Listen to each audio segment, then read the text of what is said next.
Hey guys, Dr. Sean Maravici here, and I know it's been a while since my last video. I apologize for that. It's been tricky with new COVID restrictions. I can't really get into my studio. I've been waiting to be able to get in there, but I've sort of come to the realization that I got to start doing these videos from my house, which is okay. So welcome to my house and my living room.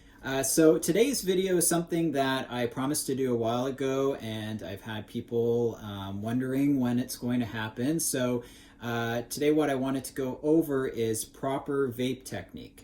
Now, I'm not saying that I have all the information there is to know about how to properly vape or that my technique is the best technique. What I want to bring to the table is the fact that I have been vaping for about a year and a half, 2 years, quite regularly. I've tried different vape systems. I've tried different techniques. So I'll bring that to the table. I'm also bringing to the table my knowledge as a naturopathic doctor and a cannabis educator when it comes to safety, effectiveness, and different administration systems and all that. So I hope to bring some insight from that perspective as well. So let's get into it. What I have today is the 510 system, which basically is two parts. You have a battery system that heats up your oil, and you have the actual cartridge which houses the oil, and they just fit together like that. Now there's lots of different vape systems out there. There's the pack system, there's dry herb vaporizers. This information will apply to all those systems, so it's not just about the 510. This is just what I've been using for a while, and I like this system. It's easy to use, it's discreet, it's small, so that's why I like this system. Okay, so there's a few things to keep in mind with vaping. Number one, and this is from mostly a safety, health perspective, but also I believe that it does have some benefits with effectiveness, is the length of time that you keep the vapor in your lungs. So it's a misconception that you have to hold in vapor, much like holding in smoke when you're smoking a joint. A lot of people think like, if you hold it in for a long amount of time, you're going to get that much of a better experience. Where actually, in my research and my experience, holding in smoke or vapor increases the likelihood of exposing yourself to potential carcinogens and toxins, and actually doesn't really dramatically improve the effectiveness. So the trade-off is very unequal. So you're exposing yourself to more possible toxins, and you're not really getting much added benefit from holding in that vapor. So the first tip is to not hold in the smoke and vapor. Pretty much let it do its job and breathe it out. Number two is about heat level. Okay, so with the 510 system, you're kind of limited in what you can do in terms of heat. On this particular battery, there's 3 heat settings. There's a low, there's a medium, and there's a high. Other systems, you can fine-tune the heat setting a lot more. What to keep in mind is you want the lowest amount of effective heat. Let me break that down. So you want an effective vapor or smoke or whatever it is. Well, we're talking about vape, so vapor at the lowest possible heat setting. So this will require a little bit of experimentation, and different oils, different strains, different types of herbs will require different amounts of heat. So you're going to have to experiment with the particular cartridge or herb that you're using, and you want to start low and gradually build it up until you get that desired effect. So don't start like high right off the bat, because we want to minimize the potential for combusting the herb. So the whole point of vaporization is to minimize the amount of carcinogens and toxins we're exposed to, because we're not putting the oil or the herb into combustion, basically burning it. We're just trying to vaporize the terpenes and the cannabinoids. So you want that lowest effective setting. I've personally found that most cartridges, for me, the best setting is the medium setting. There are a couple that will be okay on the lowest setting. There's a couple that will be better on the highest setting, but most do perfectly on the medium setting. And what I usually find is that with the lowest setting, I don't really get a thick vapor, and that translates to not the desired effect that I want. It's not potent enough. So I do find that the medium setting works best for these purposes. All right, so now let's get into a bit of the technique. So what I really like to do, and I don't know if other people do this, but I found this works the best for a few reasons, is I like to have my mouth as a sort of pre-chamber for the vapor before it actually enters into my lungs. This sort of works the same way as a bong would in terms of the smoke going into a chamber first before it's inhaled.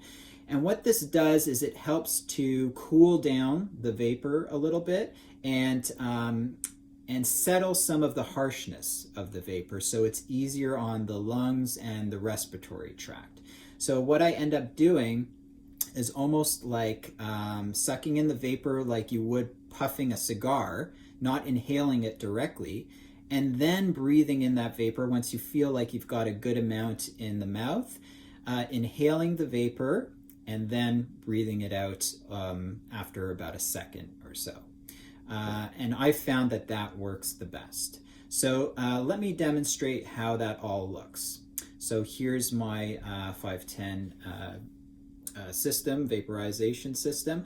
The battery I'm using is from San Rafael, and that's just because my original purchase for the 510 system was from San Rafael. And the cartridge I'm using is the Good Supply Pineapple Express. I am really liking this cartridge. Check out the review. It's going to be coming to you guys shortly, but a little teaser is that this is definitely top 3 for me, which I didn't expect it to be. It's so common that I thought, okay, this would be just, another cartridge, but it's actually really special.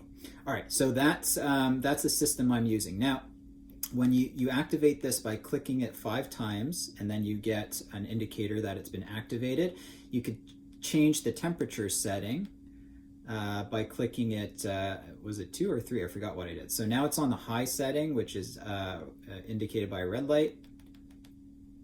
It's on 2, yeah, it's 2 clicks, and so that brings it to the low setting, which is green light, as you can see that. And then, but I know that, oops, oh, I think I put it into a preheat setting. Hold on, let me just get out of this. Okay, 1, 2. All right, now we're back to the medium setting.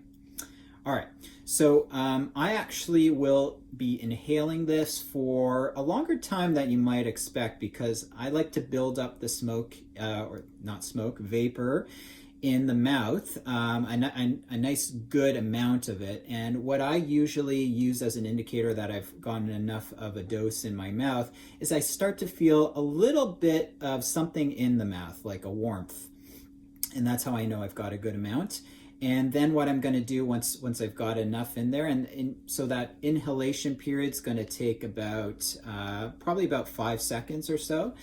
And then I'm going to breathe it in, just like a nice deep yogic breath, if you will. And then I'm just going to breathe it right out. No holding, no nothing. When this is done correctly, you're going to find that you only need like 1 or 2 puffs from your vaporizer to have the desired effect that you want. So this is how it all looks.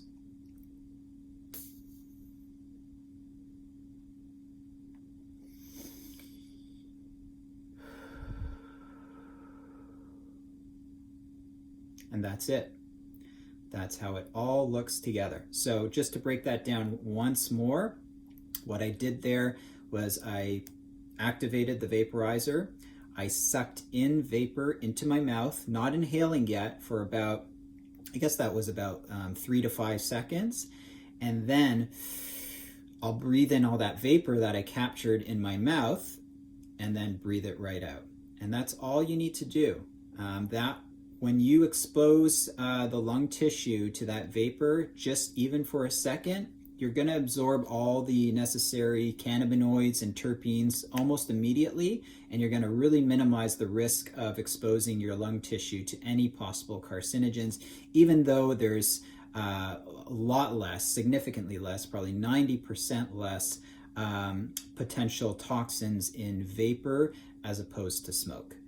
So that's my tips for proper vaporization technique. I really want you guys to comment on this video. Tell me if you have any techniques that you have found to be more effective.